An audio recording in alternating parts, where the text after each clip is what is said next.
La factura llegó por correo 2 semanas después de la boda a la que no fui invitado. $82,457,19. Ese fue el precio que mi único hijo Mateo y su nueva esposa Valeria le pusieron a mi ausencia. Sé lo que deben estar pensando. Que debe haber un error, una terrible confusión. Eso mismo pensé yo. Sentado en el viejo sillón de cuero de mi difunta esposa, Sara, con el papel temblando en mis manos. El olor a barniz fresco del taller flotando en el aire. Pero la nota adjunta, fría y directa, no dejaba lugar a dudas. La historia de cómo llegué a este punto no es solo sobre una factura. Es sobre el olor a aserrín que impregnó mi ropa durante 20 años y sobre la cruel revelación de que para la persona que más amaba, yo me había convertido en un simple cajero automático. Quédense conmigo porque les voy a contar cómo esa factura se convirtió en el error más caro de sus vidas.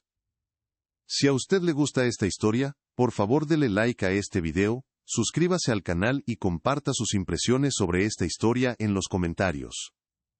Mi vida siempre ha olido a cedro y a pino. Durante más de 20 años, el zumbido de la sierra de mesa ha sido la banda sonora de mis mañanas y el polvo fino de la madera, una segunda piel. Mi taller, aquí en el garaje de nuestra casa en Houston, no es grande ni lujoso. Las herramientas cuelgan en siluetas dibujadas en la pared, cada una con su lugar exacto, gastadas por el uso, pero afiladas y listas. Construí este espacio con mis propias manos, tabla por tabla, justo después de que Mateo nació. Era mi manera de asegurarme de que a él y a Sara nunca les faltara nada.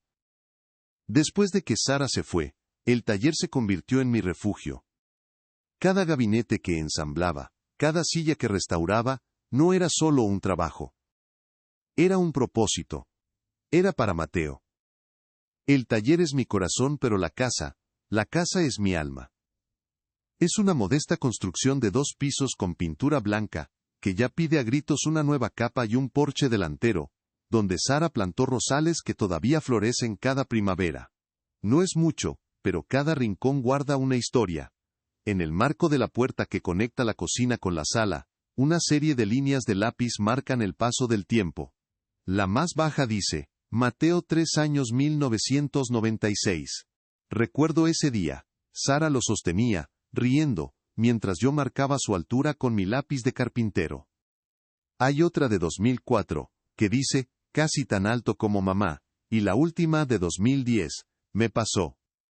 Cada vez que paso por esa puerta, veo a mi hijo crecer de nuevo, desde el niño de rodillas raspadas hasta el adolescente que se comía todo lo que había en el refrigerador. Y luego está el sillón de Sara. Es un viejo sillón de cuero color borgoña, agrietado y desgastado en los reposabrazos, justo donde ella apoyaba los codos para leer durante horas. Se encuentra en la esquina de la sala, junto a la ventana que da al jardín. Cuando ella murió, pasé semanas sin poder mirarlo. El vacío era demasiado grande, pero con el tiempo se convirtió en mi lugar. Me sentaba allí por las noches con una taza de café, y sentía que una parte de ella seguía conmigo. El cuero frío bajo mis manos, el ligero crujido que hacía cuando me acomodaba, era el sonido del hogar. Era el ancla que me mantenía firme en medio de la tormenta de la soledad. No todo en mi vida ha sido trabajo y recuerdos silenciosos. Hubo un tiempo de sueños ruidosos. Durante casi una década, pasé cada fin de semana restaurando un Ford Mustang de 1967. Era de un brillante color rojo cereza, con asientos de vinilo blanco y un motor que rugía como una bestia. Era mi orgullo, mi obra maestra sobre ruedas. Cuando Mateo fue aceptado en la universidad para estudiar administración de empresas, la matrícula era más de lo que podíamos permitirnos. No lo pensé 2 veces. Puse un anuncio y vendí el Mustang en menos de una semana.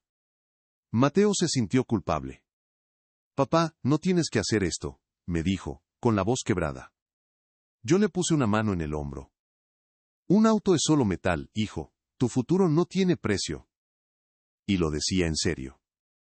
Verlo caminar por el escenario, para recibir su diploma, fue 1000 veces más gratificante que cualquier paseo en ese carro. Creía que estaba construyendo una base sólida para él, un trampolín desde el cual pudiera saltar más alto de lo que yo jamás soñé. Cuando me habló de su idea para una compañía de software, saqué una segunda hipoteca sobre esta casa, la única propiedad que tenía, para darle el capital inicial de $50,000 que necesitaba. Él prometió que me lo devolvería todo, que yo sería su socio. Pero a medida que su empresa crecía, nuestras llamadas se hacían más cortas, más espaciadas. Lo atribuía a su éxito, a su nueva vida con Valeria. Estoy hasta el cuello con los preparativos de la boda, papá, me decía. Y yo le creía. Me imaginaba el día, ajustándole la corbata, dándole una palmada en la espalda antes de que caminara hacia el altar. Estaba tan orgulloso. Mientras lijaba la curva de una mecedora que soñaba con regalarles, imaginaba a Mateo y Valeria en su nueva vida, formando una familia. No sabía que, para ellos, yo ya no formaba parte de ese cuadro. Mi mundo, construido con madera, sudor y amor, estaba a punto de ser demolido por un trozo de papel. Las primeras grietas no aparecieron con un estruendo, sino con el silencio. Mis llamadas a Mateo comenzaron a sentirse como interrupciones. Antes, hablábamos de todo, de un nuevo tipo de madera que había conseguido, de un partido de los astros, de los recuerdos de su madre. Ahora, sus respuestas eran cortas, casi monosilábicas. Estoy ocupado, papá. Te llamo luego. Y ese, luego, rara vez llegaba.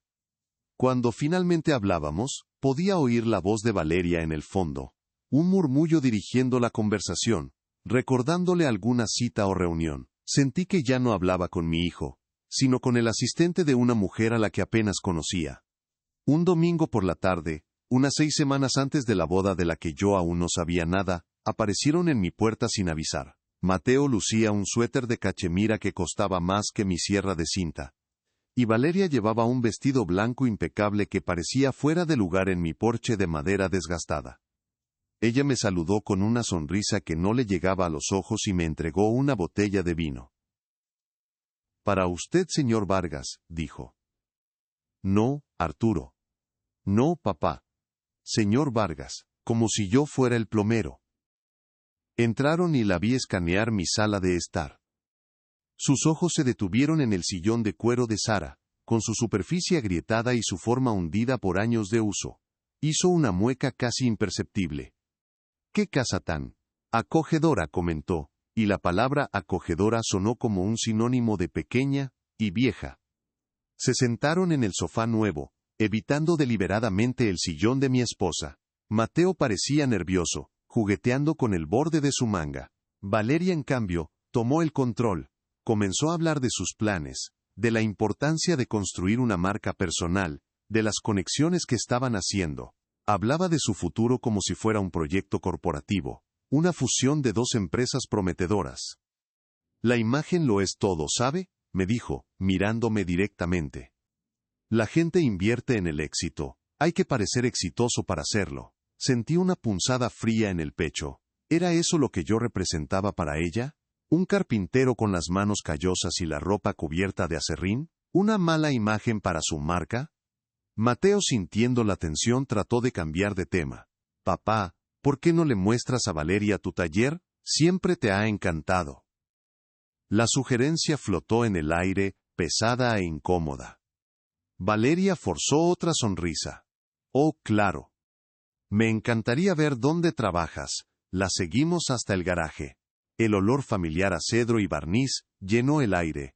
Para mí, era el aroma del hogar, del trabajo honesto.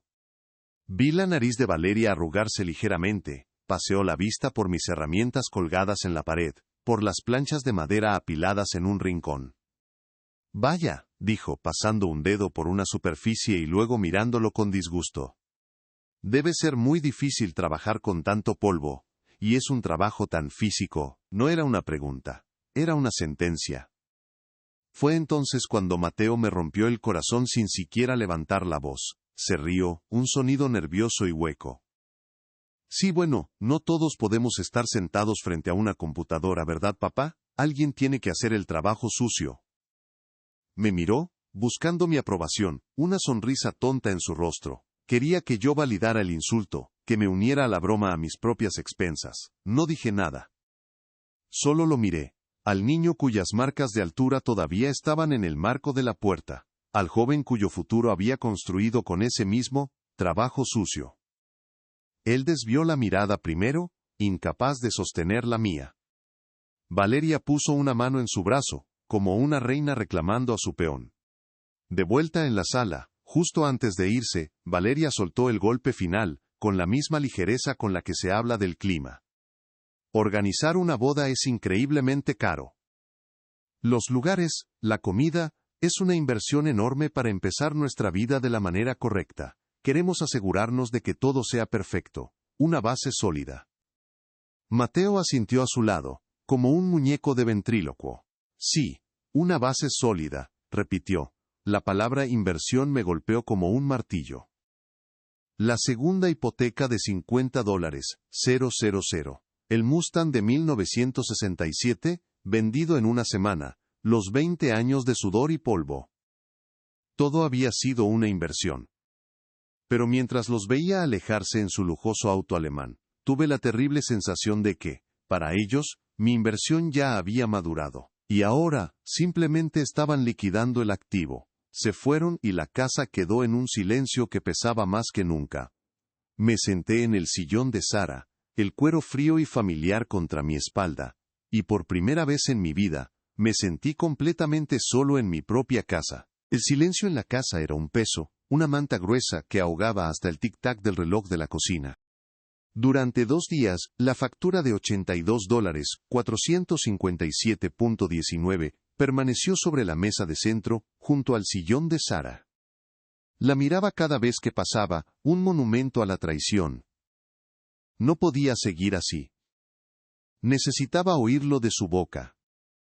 Necesitaba entender si el hijo que yo había criado todavía existía en algún lugar dentro del hombre que me había enviado esa cuenta. Con las manos temblorosas pero con una extraña calma apoderándose de mí, marqué su número. Sonó 3 veces antes de que contestara, su voz alegre y distante, como si hablara desde otro planeta. «Papá, qué sorpresa, ¿cómo estás?», dijo, con un tono falsamente animado. Podía oír música de fondo, risas, estaba en una fiesta o en un restaurante caro. La vida continuaba para él. «Estoy bien, Mateo», respondí, mi voz más firme de lo que me sentía. «Recibí tu correo». Hubo una breve pausa. La música pareció bajar de volumen. «Ah, excelente». Llegó rápido. Valeria estaba un poco preocupada por el servicio postal. Su tono era tan casual, tan despreocupado, que me robó el aliento. Hablaba de una factura de $82,000, como si estuviera confirmando la llegada de una postal. «Mateo», dije manteniendo mi voz nivelada, «no entiendo esto. ¿Por qué me envías una factura por una boda a la que ni siquiera fui invitado?». El suspiro que soltó al otro lado de la línea fue un golpe en sí mismo. Estaba lleno de impaciencia, de fastidio. Como si yo fuera un empleado incompetente que no entendía una tarea simple. «Papá, por favor, no empecemos con el drama. Lo hablamos. Te dije que estábamos planeando algo grande. Una inversión en nuestro futuro. Necesitábamos empezar con el pie derecho. Con una imagen de éxito. Tú y yo no hablamos de que yo pagara tu boda, Mateo», insistí. Mi agarre en el teléfono se tensó. «Y mucho menos de que no me invitaras». Pude oír un murmullo, la voz de Valeria, aguda y directiva. Luego Mateo volvió a la línea, su tono había cambiado. Ya no era casual. Era frío, cortante, como el filo de una navaja. «Mira, seamos realistas, ¿de acuerdo?».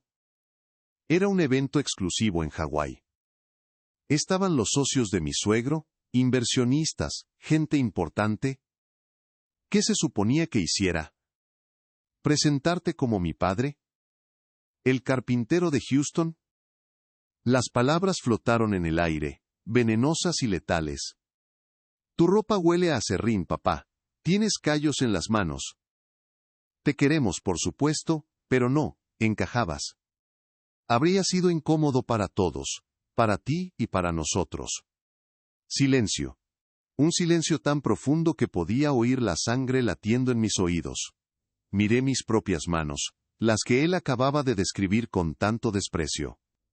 Las manos que le cambiaron los pañales, que le construyeron su primera cama, que lijaron y barnizaron los muebles de su infancia. Las manos que vendieron un Mustang de 1967 para pagar su educación. Las manos que firmaron la segunda hipoteca de esta casa, su casa, para que él pudiera fundar su empresa. El olor a aserrín no era suciedad, era el olor del sacrificio. Era el olor de mi amor por él. ¿Así que mi dinero sí encajaba pero yo no? Pregunté, mi voz apenas un susurro. No lo veas así, dijo, intentando recuperar un tono razonable, pero el daño ya estaba hecho. Míralo como tu contribución final. Tu legado. Siempre dijiste que querías darme el mejor comienzo posible. Bueno, este es. $82,000 es un precio pequeño por asegurar nuestro futuro. Lo recuperarás cuando la empresa despegue de verdad. La mentira fue la última pieza del rompecabezas. La empresa ya había despegado, yo lo sabía. Y él me estaba pidiendo que pagara por la fiesta mientras me negaba mi parte del banquete. El dolor en mi pecho, que había sido una herida abierta durante días, comenzó a enfriarse, a solidificarse. Se convirtió en algo duro, pesado y afilado como el acero. Ya no era un padre herido, era un hombre que había sido estafado por la persona en la que más confiaba en el mundo. Entiendo, dije finalmente. Y la calma en mi propia voz me sorprendió. Era una calma gélida, absoluta. Lo entiendo todo perfectamente ahora, Mateo. ¿De verdad? Genial. Sabía que lo entenderías, dijo, aliviado, confundiendo mi resignación con aceptación. Puedes hacer la transferencia a la cuenta que está en la factura. Te lo agradecemos mucho, papá. Valeria te envía un saludo. No dije adiós, no dije nada más, simplemente colgué el teléfono y lo coloqué suavemente sobre la mesa. Me quedé inmóvil por un largo momento, mirando el sillón vacío de Sara. El cuero agrietado parecía observarme, esperando. Me levanté, mis movimientos ya no eran los de un anciano cansado, sino los de un hombre con un propósito. Caminé hacia mi escritorio, tomé la factura de la boda y la puse junto al contrato de sociedad que había encontrado. El de los $50. 0, 0, 0. El del 40% de participación. Una demanda y una deuda. Una historia de traición contada en 2 hojas de papel. Volví a tomar el teléfono, ignoré el nombre de Mateo en mis contactos y busqué otro. Carlos Morales, abogado. El teléfono sonó. Oficina de Morales, dijo una voz profesional. Buenas tardes, respondí, mi voz clara y sin un ápice de duda. Me gustaría programar una cita con el señor Morales. Mi nombre es Arturo Vargas, es un asunto de negocios. Al colgar el teléfono, el silencio que llenó la casa fue diferente. Ya no era el silencio pesado y doloroso de la soledad. Era el silencio de una sala de operaciones antes de la primera incisión. Un silencio lleno de propósito. No grité. No lancé el teléfono contra la pared. Aunque una parte de mí, una versión más joven y temperamental de mí mismo, clamaba por hacerlo. En cambio caminé lentamente hacia el sillón de Sara y me senté. El cuero gastado crujió bajo mi peso. Un sonido familiar que siempre me había traído consuelo. Esa tarde, me trajo claridad. Miré mis manos, apoyadas en mis rodillas, callosas, con pequeñas cicatrices de astillas y cortes, las uñas permanentemente bordeadas de un rastro de polvo de madera. Las manos que mi hijo había despreciado. Por un momento, vi en ellas la historia de mi vida, el esfuerzo, el sacrificio, el amor silencioso y constante que había puesto en cada tabla que corté para él. No sentí vergüenza, sentí una oleada de orgullo frío y duro. Sobre la mesita de centro de roble, que yo mismo había construido hacía 30 años, yacían los 2 papeles. La factura de $82, 457.19, y el contrato de sociedad de $50, 0, 0, 0. La demanda y la deuda. La traición y la verdad. Eran 2 lados de la misma moneda, y esa moneda era mi vida, mi trabajo, mi confianza. Mateo y Valeria habían visto solo un lado, el del cajero automático. Creían que podían retirar fondos sin límite y luego cerrar la cuenta. No se dieron cuenta de que la cuenta estaba vinculada a un activo mucho mayor. No habían leído la letra pequeña, la que decía que yo era dueño del 40% de su imagen de éxito. Me incliné hacia adelante, mis codos sobre mis rodillas, y estudié los documentos bajo la luz del atardecer que entraba por la ventana. No había rabia en mi corazón. La rabia es un fuego que consume y se apaga. Lo que sentía era diferente. Era el frío y metódico enfoque de un artesano que se enfrenta a un problema complejo. No se trata de emoción, se trata de ángulos, de medidas precisas, de encontrar el punto exacto donde aplicar la presión para que todo encaje. Ellos me habían reducido a una caricatura, el viejo carpintero, simple, sentimental, fácil de manipular, me habían puesto en una caja. Y en su arrogancia, no se dieron cuenta de que yo había construido esa misma caja, y conocía cada clavo, cada junta, cada debilidad estructural. El plan comenzó a formarse en mi mente, no como una explosión, sino como el lento ensamblaje de una pieza de mobiliario fina. Cada paso lógico, cada pieza encajando perfectamente con la siguiente. El llamado al abogado fue el primer corte de sierra. Ahora venía el lijado, la preparación, el asegurarse de que cada superficie estuviera impecable antes del ensamblaje final.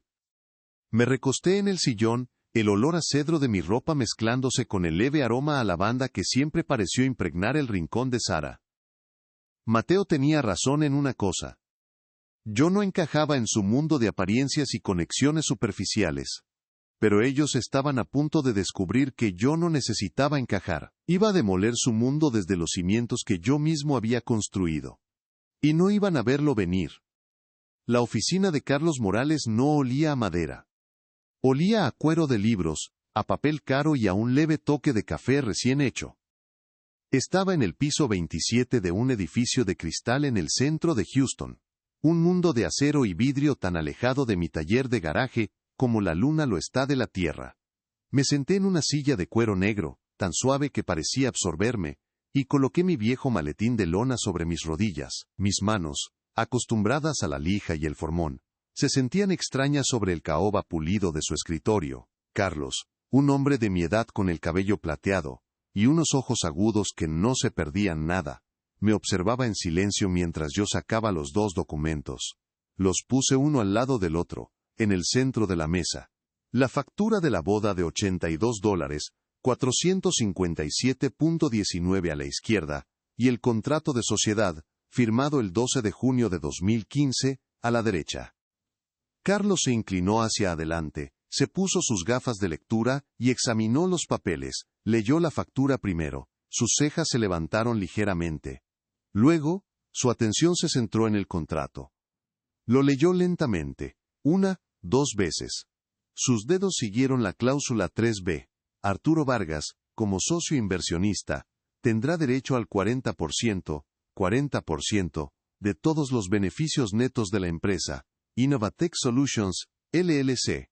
Pasó la página y examinó las firmas. La mía, clara y firme. La de Mateo, un poco más descuidada. La de un joven con prisa por empezar.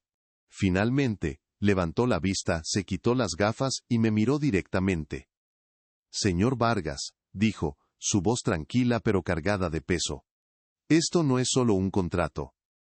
Esto es una fortaleza. ¿Tiene pruebas de la transferencia inicial de los $50,000? Asentí. Hice una transferencia bancaria directa desde mi cuenta de ahorros a la cuenta de la nueva empresa. Él sonrió por primera vez, una sonrisa pequeña y profesional. Excelente.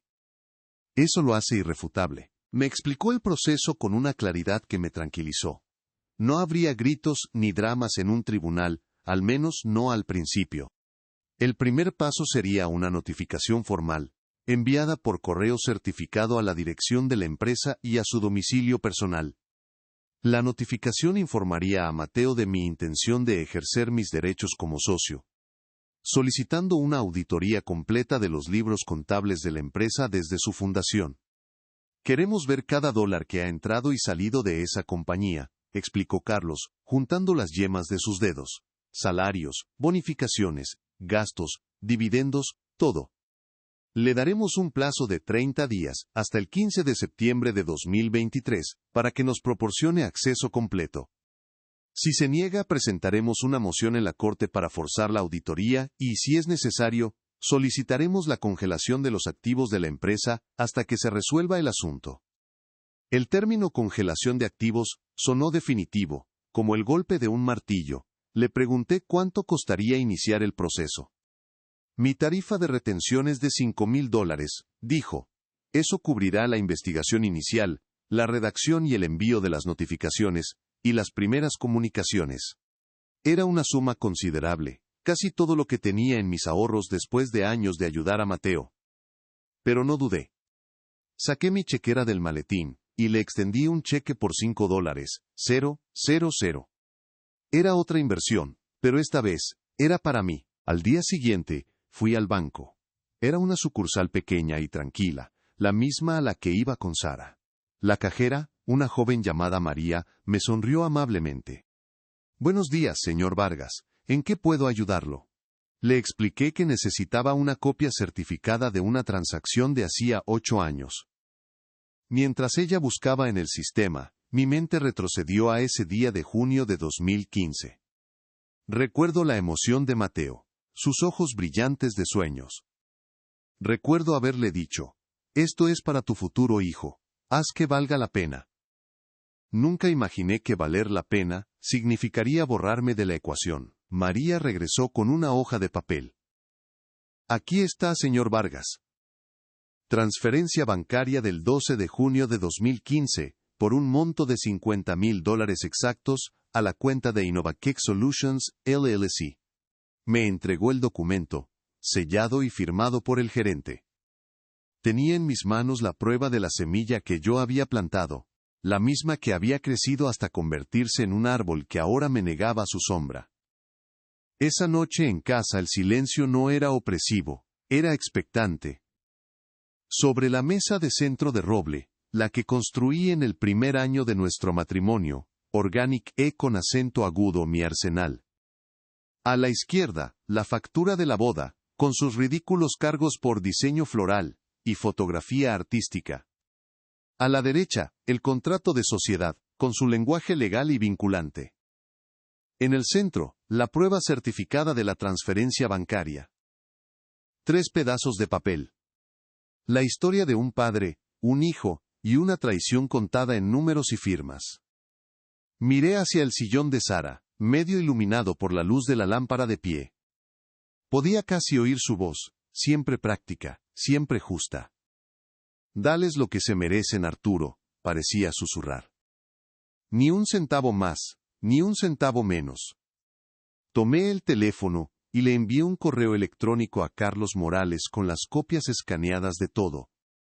El asunto del correo era simple. Listo para proceder. La respuesta llegó en menos de 5 minutos. Recibido. La notificación se enviará mañana, 16 de agosto. Me recosté en mi propio sofá, el que estaba frente al de ella, y cerré los ojos. El primer movimiento en el tablero de ajedrez estaba hecho. Era un movimiento silencioso, invisible para ellos. Pero sabía, con la certeza de un carpintero que conoce la veta de la madera, que el sonido de su mundo empezando a crujir no tardaría en llegar. Los días que siguieron al envío de la notificación fueron extrañamente tranquilos. El mundo exterior no sabía que una guerra silenciosa había sido declarada. Para mis vecinos, yo seguía siendo Arturo, el carpintero viudo que saludaba con la mano cada mañana. Pasaba mis días en el taller, el zumbido rítmico de la lijadora orbital llenando el aire. El trabajo físico siempre había sido mi ancla, y ahora más que nunca.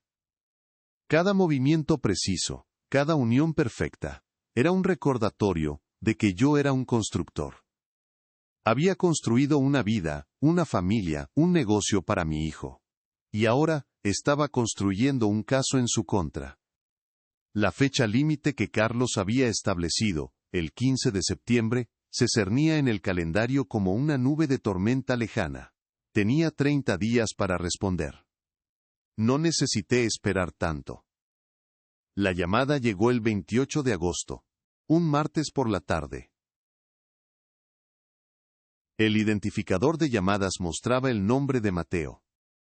Dejé la pieza de arce que estaba puliendo, me limpié las manos cubiertas de aserrín en mis jeans y contesté, mi corazón latiendo con un ritmo lento y pesado. ¿Qué demonios crees que estás haciendo?, espetó, sin siquiera un hola. Su voz era una mezcla de pánico y furia. En el fondo, podía oír a Valeria susurrando frenéticamente. Hola Mateo, respondí, mi voz deliberadamente serena. Supongo que recibiste mi carta. ¿Tu carta? Esto es una declaración de guerra, no una carta. ¿Un abogado de verdad, papá, después de todo lo que he hecho por ti? La ironía de su pregunta me dejó sin aliento por un segundo. ¿Lo que él había hecho por mí? No, Mateo. Esto es después de todo lo que yo he hecho por ti, corregí con calma. Estoy ejerciendo mis derechos como socio. Los que están estipulados en el contrato que ambos firmamos el 12 de junio de 2015. Hubo un siseo de frustración al otro lado de la línea. Ese papel no significa nada, fue una formalidad para el préstamo, tú me diste ese dinero, fue un regalo. Un préstamo no requiere un contrato de sociedad con una participación del 40%, repliqué cada palabra medida, fue una inversión, mi inversión. Y ahora quiero ver los libros. Pude oír a Valeria con más claridad ahora. Ofrécele el dinero, solo dile que le devolveremos los 50,000. Con intereses. Dile que le daremos 60,000. Mateo volvió al teléfono, su tono cambiando a una arrogancia forzada. Mira, papá, sé que estás molesto por lo de la boda. Lo entendemos. Valeria y yo estamos dispuestos a ser generosos. Te devolveremos tus $50,000. De hecho, te daremos 75,000. ¿De acuerdo? $75. 000. Transferencia inmediata. Considera la factura de la boda cancelada. Y nos olvidamos de este estúpido contrato. Es una oferta más que justa. Me apoyé contra mi banco de trabajo, el olor a madera recién cortada llenando mis pulmones. Miré mis manos. Las mismas manos que él había despreciado. Las manos que habían financiado su imperio en miniatura. La oferta no es justa, Mateo. Y ya no se trata de los 50,000. Se trata del 40%. Y no voy a olvidarme del contrato. A partir de ahora, dirige toda tu correspondencia a mi abogado, Carlos Morales.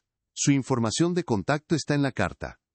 No puedes hacerme esto. ¿Soy tu hijo?, gritó, su voz finalmente quebrándose con desesperación. Tú dejaste de actuar como mi hijo cuando me enviaste una factura por tu boda de lujo en lugar de una invitación, dije, y por primera vez, un filo de acero se coló en mi voz. Adiós, Mateo, y colgué.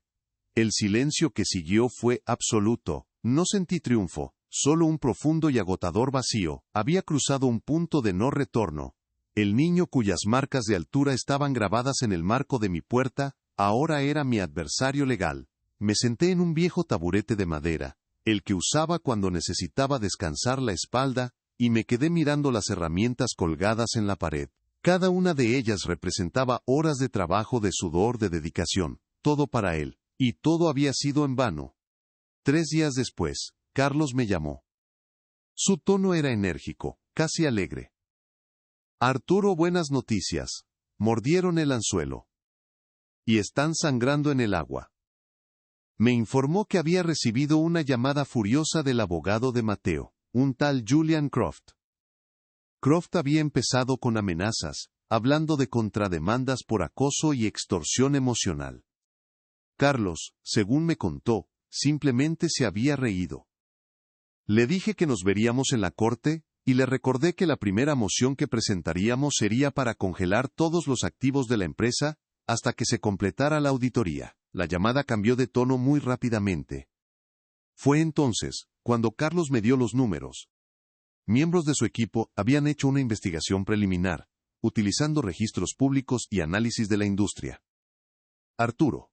Innovatech Solutions, LLC, no es una pequeña empresa emergente. Según nuestras estimaciones conservadoras, sus ingresos brutos para el año fiscal 2022 fueron de aproximadamente 2.80 millones de dólares. Después de deducir los gastos operativos estándar, calculamos una ganancia neta de alrededor de $950. Me tuve que sentar. Me senté en el sillón de Sara, el cuero gastado pareciendo la única cosa sólida en el mundo. $950,000. Mi 40% de eso habría sido de $380,000. Solo por un año. Mientras tanto, él me había estado diciendo que la compañía apenas se mantenía a flote y que reinvertía todas las ganancias. Pero Carlos no había terminado. Y los gastos son interesantes. Mateo se asignó un salario de $250,000. Además, hay pagos mensuales recurrentes de $12,500, sumando $150,000 al año, a una empresa consultora llamada V Enterprises. No nos tomó mucho tiempo descubrir que la única propietaria de V Enterprises es Valeria Rossi, tu nuera. La audacia era impresionante. No solo me estaban robando, sino que estaban usando la compañía como su alcancía personal. Ah, y una cosa más, añadió Carlos. La empresa está pagando un arrendamiento de $2,200 al mes por un Porsche Taycan. Supongo que es el auto de la RA. Imagen de éxito. El abogado de Mateo, después de sus amenazas vacías, había hecho una nueva oferta. Estaban dispuestos a comprar mi participación por $200,000. Es una oferta ridícula, Arturo, me aconsejó Carlos. Basado en las ganancias y el potencial de crecimiento, tu participación del 40% podría valer entre 1.5 y 2 millones de dólares en una venta. Los $200,000 son una bofetada. Rechace la oferta, Carlos, dije sin dudarlo. Mi voz era un susurro pero tan dura como el roble. Dígales que nuestra demanda original se mantiene. Queremos una auditoría completa. Quiero ver cada recibo, cada factura, cada transferencia bancaria, desde el 12 de junio de 2015. Quiero ver a dónde fue a parar cada centavo. Entendido, dijo Carlos, y pude sentir su sonrisa a través del teléfono. Les daré la noticia. Sospecho que su próxima oferta será considerablemente más alta. Después de colgar, me quedé sentado en el sillón de Sara durante mucho tiempo, observando cómo el sol se ponía a través de la ventana. Los números daban vueltas en mi cabeza. $2.80 millones, $950, 0, 0, 0, $380, 0, 0, 0. No era la cantidad lo que me dolía. Era la escala de la mentira. La factura de $82,457.19 que me habían enviado ahora, parecía más que un insulto. Era una burla. Era el dinero de su bolsillo, una pequeña fracción de lo que me habían ocultado durante años. Creían que un cheque de $75,000 o $200,000 podría comprar mi silencio, que podrían ponerle un precio a mi dignidad y borrarme de su historia. Estaban a punto de aprender que el trabajo de toda una vida, el trabajo sucio de un padre, no tenía precio. Y su factura estaba a punto de vencer. La llamada de Carlos había sido como el golpe seco de un mazo, sentando las bases de lo que vendría, pero fueron los días de silencio que siguieron los que realmente tensaron la cuerda. Sabía que no se quedarían de brazos cruzados. Su arrogancia no se lo permitiría. La respuesta llegó un jueves por la noche, no a través de un abogado, sino con el rugido de un motor Porsche y el chirrido de neumáticos en mi calle tranquila. Las luces de los faros barrieron la ventana de mi sala, iluminando por un instante el polvo que danzaba en el aire. Dejé la taza de té sobre la mesita de centro y me levanté antes de que pudieran tocar el timbre. No iba a dejar que me tomaran por sorpresa en mi propia casa. Abrí la puerta y los encontré en el porche, siluetas recortadas contra la luz de la calle. Valeria estaba al frente, con un abrigo de color camel que probablemente costaba más que mi renta de 6 meses, y una expresión de furia controlada. Mateo estaba un paso detrás de ella, pálido y con los hombros caídos, como un niño que ha sido arrastrado a la oficina del director. No me saludaron. Valeria fue directo al grano. No puedo creer que nos esté haciendo esto, dijo, su voz un siseo bajo y peligroso. Después de todo lo que Mateo ha hecho para construir esa empresa desde cero. Hola Valeria. Hola hijo, respondí, mi voz tranquila, anclada en la calma de mi hogar. La empresa que yo financié, querrás decir. Mantuve la puerta abierta, pero no los invité a pasar, los dejé allí, en el umbral, entre mi mundo y el suyo.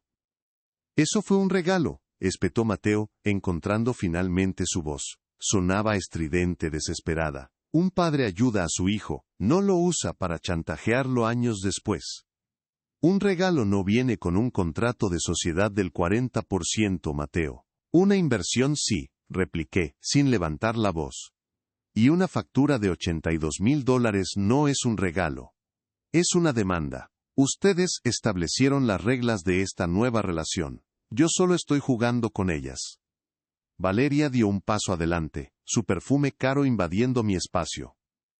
Esto es ridículo. Está siendo egoísta. ¿Sabe lo que una auditoría le haría a nuestra reputación? A nuestros inversionistas. Nos va a destruir por un capricho.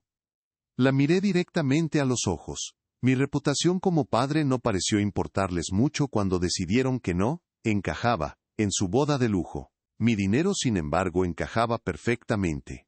Ahora, su reputación es su problema, no el mío. El rostro de Valeria se contrajo en una mueca de desprecio. Siempre se trató de esto, ¿verdad? Celos. No soporta que Mateo sea más exitoso que usted, que haya superado hizo un gesto despectivo hacia el interior de mi casa, este pequeño y polvoriento mundo. El insulto debería haberme dolido, pero no lo hizo. Era tan predecible, tan vacío. Era el último recurso de alguien que ha perdido el argumento lógico. Me apoyé en el marco de la puerta, sintiendo la madera sólida y familiar bajo mi mano. Estoy orgulloso de mi mundo, Valeria. Lo construí con estas manos. Cada tabla, cada clavo, es honesto, es real. Puedes decir lo mismo del tuyo. Fue entonces cuando Mateo se derrumbó. Sus ojos se llenaron de lágrimas de frustración. Papá, por favor. ¿Qué quieres? ¿Dinero? Te daremos más. Te daremos $500,000. ¿Es suficiente? $500,000, y firmas los papeles, nos dejas en paz. La oferta flotó en el aire nocturno. $500,000. Una suma que cambiaría mi vida. Pero ya no se trataba del dinero. Se trataba del principio. Se trataba del chico cuyas marcas de altura estaban a unos metros de donde yo estaba parado. Tu abogado me ofreció $200,000 hace una semana. Dije con calma. Mi abogado estima que mi participación vale cerca de $2 millones. Tu oferta sigue siendo un insulto. Y no estoy negociando. Quiero la auditoría. Quiero ver a dónde fue cada centavo de mi inversión durante los últimos 8 años. Incluyendo los $150,000 anuales que le pagan a tu esposa por su consultoría. El color desapareció del rostro de Mateo. Valeria lo miró, horrorizada. Claramente no esperaba que yo supiera eso. El silencio se prolongó, pesado y denso. Habían venido aquí esperando encontrar a un anciano sentimental y fácil de intimidar. Encontraron a un hombre que había hecho su tarea. Valeria, acorralada, jugó su última carta, la más cruel de todas. Su voz se suavizó, adoptando un tono de falsa lástima. Tu esposa, Sara, ella estaría tan avergonzada de ti en este momento, destruyendo a tu propia familia por dinero. El aire se escapó de mis pulmones. Por un instante, el dolor fue tan agudo que me robó el aliento. Pero entonces, miré por encima de sus hombros, hacia la sala, hacia el sillón de cuero vacío de Sara. Y su recuerdo no me trajo vergüenza. Me trajo fuerza. Sara era justa. Sara era fuerte. Y Sara nunca, jamás, habría tolerado la falta de respeto y la traición. Me enderecé, mi columna vertebral se sintió como una viga de acero. Mi voz, cuando hablé, fue tan fría y dura como el granito. No te atrevas a decir su nombre, nunca. Ella me enseñó el valor del trabajo duro y la honestidad. Lecciones que, claramente, tu hijo ha olvidado. Me volví hacia Mateo ignorando a Valeria por completo. Se acabó la conversación. La próxima vez que se comuniquen conmigo será a través de Carlos Morales. Ahora por favor váyanse de mi casa. No esperé una respuesta. Cerré la puerta suavemente, pero con una finalidad que resonó en el porche. El clic de la cerradura fue el sonido más satisfactorio que había escuchado en semanas. Escuché sus murmullos furiosos, y luego el sonido de sus pasos alejándose. Unos segundos después, el Porsche rugió y se fue a toda velocidad por la calle. Me quedé de pie en el vestíbulo, escuchando el silencio regresar. Luego, caminé hacia el sillón de Sara y me senté. El cuero gastado me acogió como un viejo amigo. No me sentía victorioso. Me sentía en paz. El juego había cambiado. Ya no estaban dictando los términos. Yo lo hacía. Y la auditoría era solo el principio. La reunión final no fue en mi taller polvoriento ni en su casa de diseño minimalista. Fue en el piso 27, en la sala de conferencias de la oficina de Carlos Morales. Un espacio impersonal de cristal y acero, con una larga mesa de caoba que reflejaba el horizonte de Houston como un lago oscuro. El aire acondicionado soplaba un aire frío y estéril. Yo estaba sentado con Carlos a un lado de la mesa. Frente a nosotros, Mateo, Valeria y su abogado, Julian Croft. Un hombre con un traje demasiado caro y una sonrisa que no inspiraba confianza. Había 2 jarras de agua con hielo y vasos de cristal entre nosotros. Una tregua de cristal en medio de una guerra silenciosa. Yo llevaba mis mejores pantalones de sarga y una camisa de botones azul limpia y planchada. No intentaba ser alguien que no era. Era Arturo Vargas el carpintero, y por primera vez, me sentía como el hombre más poderoso de la sala. Croft comenzó, deslizando una carpeta de cuero a través de la mesa. Su voz era suave, como la seda que oculta una cuchilla. Señor Vargas, Arturo, mis clientes lamentan profundamente el malentendido. Están aquí hoy para demostrar su buena fe. Han reconsiderado su oferta anterior. Están preparados para ofrecerle un pago único de $750,000 por su participación del 40%. Es una oferta increíblemente generosa, muy por encima de cualquier valoración razonable. Se recostó en su silla, como si nos hubiera hecho el favor de nuestras vidas. Valeria me miraba con una expresión que pretendía ser compasiva, pero sus ojos eran duros como el hielo. Mateo no me miraba en absoluto. Tenía la vista fija en un punto de la pared detrás de mí, su mandíbula apretada. Carlos ni siquiera miró la carpeta. Se inclinó hacia adelante juntando sus manos sobre la mesa. Su voz, a diferencia de la de Croft, no era suave. Era precisa, como el golpe de un martillo sobre un clavo. Señor Croft, apreciamos su teatro, pero no estamos aquí para negociar cifras sacadas del aire. Estamos aquí para discutir hechos. Carlos abrió su propio maletín y sacó una pila de papeles, mucho más gruesa que la carpeta de Croft. La colocó en el centro de la mesa con un golpe seco. Estos son los resultados preliminares de nuestra propia investigación financiera. Basados en registros públicos, análisis de la industria y declaraciones de testigos anónimos de dentro de su empresa. Ingresos brutos en 2022, $2.80 millones. Ganancia neta estimada. $950,000. El 40% de eso, que le pertenece a mi cliente por un solo año, es de $380,000. Su oferta de $750,000 por toda su participación no es generosa, es un insulto. El color desapareció del rostro de Mateo. Croft forzó una risa. Esas cifras son especulativas y tremendamente infladas. ¿Lo son? Continuó Carlos, su tono cada vez más frío. También es especulativo el salario de $250,000 que el señor Vargas hijo se asignó a sí mismo. ¿O los $150,000 pagados el año pasado a B Enterprises, una consultora cuya única propietaria es la señora Valeria Vargas? ¿O el arrendamiento mensual de $2,200 por un Porsche Taycan, clasificado como un gasto de la empresa? Todo esto mientras mi cliente, el hombre que proporcionó el 100% del capital inicial, no ha recibido ni un centavo en 8 años. El silencio que siguió fue pesado, denso. Valeria miró a Mateo, una mirada fugaz de puro pánico. Croft carraspeó, su confianza visiblemente rota. Estos son gastos operativos normales para una empresa de tecnología en crecimiento. La imagen es importante. Ah, sí. La imagen de éxito, dije, y fue la primera vez que hablé. Todas las cabezas se giraron hacia mí. Mi voz era tranquila, nivelada, pero resonó en la sala silenciosa.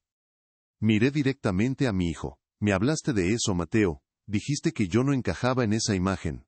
Mi ropa, mis manos, el olor a aserrín. Dijiste que era el Kerasiu, trabajo sucio. ¿Qué te? Me incliné ligeramente hacia adelante, mis manos callosas planas sobre la caoba pulida. Bueno, parece que el trabajo sucio real se estaba haciendo en sus libros de contabilidad. Y lo estaban haciendo ustedes. Valeria siseó. No tiene derecho, esto es una extorsión, solo está amargado porque no fue invitado a nuestra boda. Tienes razón en una cosa, Valeria, respondí, sin apartar la vista de Mateo. Estoy amargado. Pero no por la boda. Estoy amargado, porque el hijo que crié, el niño, al que le enseñé a medir 2 veces y cortar una, pensó que podía estafar a su propio padre. Me enviaste una factura de $82,000. Consideraste que ese era el precio de mi contribución a tu vida. Ahora, yo voy a fijar el precio de mi salida. Me volví hacia Carlos, quien asintió. Él tomó la hoja superior de su pila de papeles. No estamos pidiendo una auditoría, señor Croft, la estamos exigiendo. A menos que sus clientes acepten nuestra oferta final, aquí y ahora. Mañana por la mañana presentaremos una moción para una auditoría forense completa y la congelación de todos los activos de Innovatech Solutions LLC. La reputación que tanto les preocupa se convertirá en un asunto de registro público. Croft palideció. ¿Cuál es su oferta? Carlos me miró. Asentí. Mi cliente le venderá su participación del 40% por un pago único de $1.800.000. $1.80 millones. A pagar en su totalidad dentro de los próximos 14 días hábiles, no es negociable. El número quedó suspendido en el aire, $1.800.000. Valeria soltó un jadeo ahogado. Mateo finalmente me miró, sus ojos suplicantes, rotos. Vi al niño pequeño en ellos, el que solía correr a mis brazos. Pero ya no era ese niño. Era un extraño sentado frente a mí. Papá, no podemos, comenzó. Lo interrumpí, no con ira, sino con una finalidad tranquila. Claro que pueden, vendan el Porsche.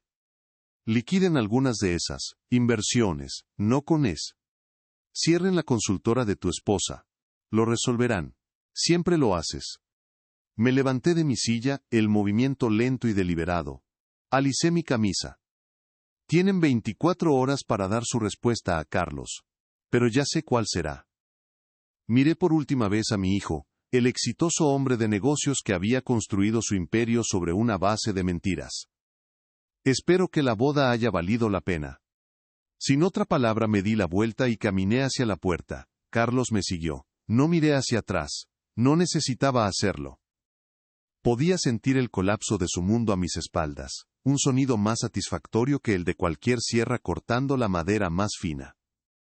La puerta se cerró detrás de mí, y el único sonido que quedó fue el de mis propios pasos firmes y seguros, alejándose de las ruinas. La transferencia de $1.800.000 llegó a mi cuenta bancaria exactamente 7 días hábiles después de la reunión, en un martes por la mañana que olía a lluvia. El número en la pantalla de mi computadora parecía irreal, una cadena de ceros que no tenía nada que ver con mi vida de aserrín y barniz. No sentí una oleada de euforia. No corrí a comprar un auto deportivo para reemplazar el Mustang que vendí. En cambio sentí el lento desenroscarse de un nudo que había llevado en el estómago durante años.